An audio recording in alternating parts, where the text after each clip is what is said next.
Hola otra vez.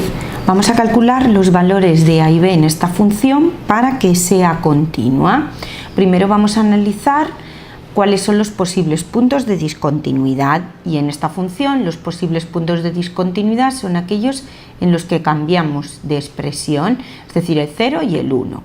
Recordamos lo que debe cumplirse para que una función sea continua, y para que una función sea continua en un punto debe cumplirse que la función en el punto debe coincidir con el límite de esa función en el punto por la izquierda y con el límite cuando x tiende a ese punto por la derecha de esa función. Luego, para ver que esa función sea continua en el 0 y en el 1, que son los posibles puntos de discontinuidad, tenemos que empezar calculando cada una de esas tres cosas para cada uno de los dos puntos. Bueno, pues vamos a empezar con el primer posible punto de discontinuidad, el primer punto de cambio. Vamos a comenzar con x igual a 0 y vamos a calcular f de 0, el límite cuando x tiende a 0 por la izquierda de la función y el límite cuando x tiende a 0 por la derecha de la función. Empezamos f de 0. Para calcular f de 0 tenemos que utilizar aquella expresión que nos sirva cuando x es igual a 0. Venimos aquí, miramos, y cuando x es igual a 0, la expresión que nos sirve es la de en medio, la segunda. Pues ahí es donde voy a calcular f de 0, sustituyendo ahí la x por 0.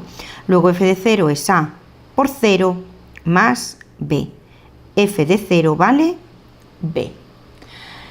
Límite cuando x tiende a 0 por la izquierda de la función. ¿Qué significa tender por la izquierda? Significa que nos estamos acercando al 0 por la izquierda, es decir, que estamos tomando valores que están muy cerca de 0, pero que son menores, más pequeños que 0. Por eso, más pequeño que 0 significa que ese límite nosotros lo vamos a calcular en la expresión de arriba, que es la que sirve cuando los valores de x son más pequeños que 0. Haríamos, por tanto, el límite cuando x tiende a 0 por la izquierda en x cuadrado. Sustituimos la x por lo que vale, porque al hacer el límite simplemente lo que hacemos es eso, sustituir la x por el valor al que tiende, sustituyo la x por 0 y ese límite es 0. Límite por la derecha, límite cuando x tiende a 0 por la derecha, y por la derecha significa que nos estamos acercando a 0, pero al ser por la derecha nos estamos acercando a 0 con valores que son un poquito mayores que 0. Por eso utilizo para ese límite el valor de la expresión que nos sirve para valores un poquito mayores que 0.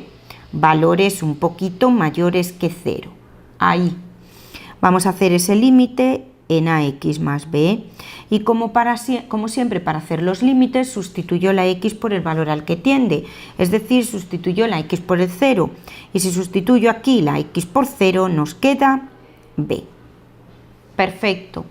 Bueno, pues como yo lo que quiero es que la función sea continua, y para ser continua las tres cosas tienen que ser iguales, para que las tres cosas sean iguales, b tiene que valer 0. Pues ya tengo el valor de b. Vamos a analizar ahora el segundo punto, y supongo que con el segundo punto pues podré calcular el valor de la otra incógnita de la a. Vamos a ver qué ocurre en x igual a 1 y vamos a calcular las tres mismas cosas.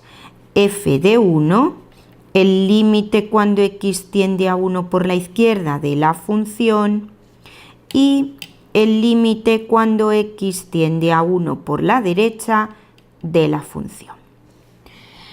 f de 1 lo calculo en aquella expresión que nos sirve cuando la x es igual a 1.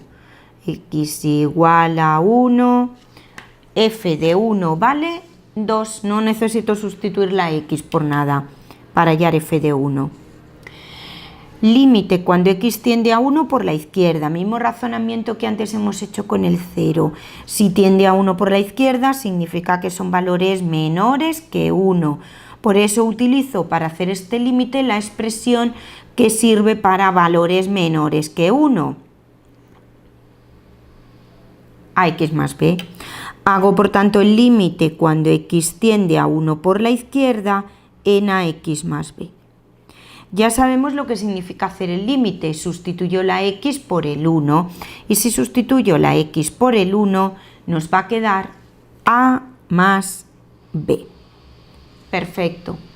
Y ahora hacemos el límite cuando x tiende a 1 por la derecha. 1 por la derecha significa valores mayores que 1. Valores mayores que 1 implica aquí el límite. Cuando x tiende a 1 por la derecha lo voy a calcular en esta expresión. Si sustituyo la x por 1, como no tengo x por ningún sitio, pues ese límite nos sigue quedando 2. Como yo lo que quiero es que sea continua, luego yo lo que quiero es que estas tres cosas sean iguales. De aquí deduzco, por tanto, que a más b tiene que ser igual a 2, ¿vale? No calculo el valor de a, pero si yo ahora utilizo este valor de b que había calculado antes para sustituir ahí, pues puedo sacar el valor de la a. Si b vale 0, a más 0 es igual a 2 y por tanto a es 2. Pues ya está, ya tenemos los valores para los que esa función es continua. Venga, os espero en el próximo vídeo, ¿vale? Hasta entonces.